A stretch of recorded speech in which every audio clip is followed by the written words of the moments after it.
कार्तिक माह में दीपदान का महत्व। कार्तिक माह में दीपदान करने से स्त्रियों एवं पुरुषों द्वारा जन्म से लेकर अब तक अर्जित पाप कर्म नष्ट हो जाता है। इस विषय में एक प्राचीन कथा बहुत ही महत्वपूर्ण है। प्राचीन काल में द्रविड़ देश में बुद्ध नामक एक ब्राह्मण निवास करता था। उसकी स्त्री बहुत दुष्टा और दुराचारी थी। उसके संग दोष से पति की आयु क्षीण होकर वह मृत्यु को प्राप्त हो गया।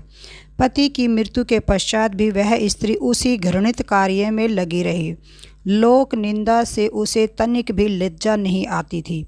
उसका न तो कोई पुत्र था और न ही भाई। वह सदैव भिक्षा से प्राप्त अन्न ही ग्रहण करती थी। वह अपने हाथ से बनाए हुए शुद्ध भोजन को भी न खाकर मांग कर लाए गए बासी भोजन को ही खाती थी। वह तीर्थ यात्रा से भी सदा दूर रहती थी और न ही कभी उसने मंदिर आदि में जाकर कथा प्रवचन ही सुना था। एक दिन कुत्स नामक एक विद्वान ब्राह्मण भ्रमण करता हुआ वहाँ आया। उस ब्राह्मणी को निंद्रित कार्यों में लिप्त देखकर उसने पूछा, हे मूर्ख स्त्री, तू मेरी बात ध्यानपूर्वक सुन। यह शरीर पानी के बुलबुले की भांति है। एक दिन इसका नष्ट होना निश्चित ही है। यदि तू इस अनित्य शरीर को नित्य मानती है तो अपने मन में बैठे इस मोह का तू विचार पूर्वक त्याग कर दे। सबसे श्रेष्ठ देवता भगवान विष्णु का चिंतन कर और उन्हीं की लीला कथा का आदर पूर्वक सुन। कार्तिक माह आने पर भगवान दामोदर को प्रसन्न करने के लिए स्नान दान आदि करके दीप दान देकर भगवान विष्णु की परिक्रमा कर उनको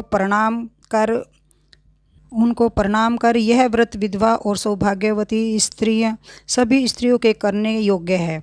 इससे समस्त पापों एवं उपद्रवों का नाश हो जाता है। तू मेरी बात मानकर निश्चय ही कार्तिक में दीपदान कर। इससे तू निश्चित रूप से भगवान विष्णु की कृपा प्राप्त कर लेगी।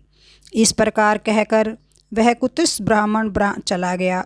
अब उस दुराचारी ब्राह्मणी ने भी पश्चाताप करते हुए यह निर्णय लिया कि यह कार्तिक माह में व्रत अवश्य करेगी। कार्तिक माह आने पर उसने पूरे माह प्रातःकाल सूर्योदय काल में स्नान और दीपदान किया। कुछ समय पश्चात आयु समाप्त होने पर वह मृत्यु को प्राप्त हुई और वह स्वर्गलोक में गई। समय अनुसार वह मुक्ति को भी प्राप्त हो गई।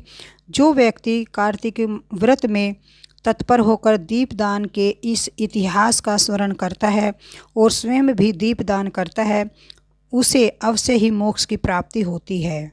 संपूर्ण कार्तिक पुराण कथा और महात्म्य। एक बार ब्रह्मा जी ने नारद जी को कार्तिक माह के विषय में बताते हुए कहा कि कार्तिक माह भगवान विष्णु जी को सदैव ही प्रिय है। इस मास में भगवान विष्णु जी का ध्यान करते हुए कोई भी पुण्य कार्य किए जाए उसका फल अवश्य मिलता है। सभी योनियों में से मनुष्य योनि को सर्वश्रेष्ठ तथा दुर्लभ कहा गया है। अतः प्रत्येक मनुष्य को कार्तिक माह में पुण्य कर्म करने चाहिए, क्योंकि इस माह में सभी देवतागण मनुष्य के समीप हो जाते हैं। इस माह में देवता मनुष्य द्वारा किए हुए स्नान, व्रत, वस्त्र, भोजन, चांदी, स्वर्ण, भूमि आदि दिए गए दान को विधिपूर्वक ग्रहण करते हैं। इन सभी में से अन्न दान, जो भी सभी पापों का नाश करता है, का अधिक महत्व है। कार्तिक माह में मनुष्य जिस किसी मनोकामना से दान अधिक करता है उसे वह अक्षय रूप में प्राप्त होता है। यदि कोई मनुष्य दान देने में असमर्थ हो तो उसे कार्तिक मास में प्रतिदिन भगवान के नामों का स्मरण करना चाहिए तथा गंगा जी में स्नान करते हुए कार्तिक माह की कथा सुननी चाहिए। ऐसा करने से भी मनुष्य पुण्य का भागी बन जाता है। इस माह में भगवान को प्रसन्न करने के लिए किसी भी मंदिर में भजन कीर्तन करना चाहिए, स्वयं दीपदान करना चाहिए अथवा दूसरे के दीपक की भी रक्षा करनी चाहिए। भगवान का सारूप्यमय तथा मोक्ष पद प्राप्त करने के लिए तुलसी तथा आंवले के वृक्ष को भगवद स्वरूप मानकर उसका पूजन करना चाहिए। जो मनुष्य कार्तिक माह में जमीन पर सोता है उसके सभी पाप युगों युगों के लिए नष्ट हो जाते हैं। मनुष्य अरुणोदय काल में जागरण कर गंगा में स्नान करके करोड़ों जन्मों के मसों को भी धो डालता है।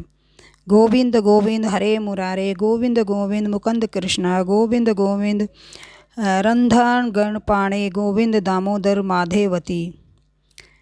कार्तिक माह में प्रतिदिन इस प्रकार भगवान का कीर्तन करें। कार्तिक माह में गीता जी का पाठ करने से बड़ा कोई पुण्य नहीं है। 7 समुद्रों तक की पृथ्वी को दान करके भी जो फल प्राप्त होता है वही फल कार्तिक माह में स्नान व दान का है। कार्तिक माह में अन्न दान को सर्वश्रेष्ठ कहा गया है, क्योंकि यह संसार अन्न के आधार पर ही जीवित रहता है।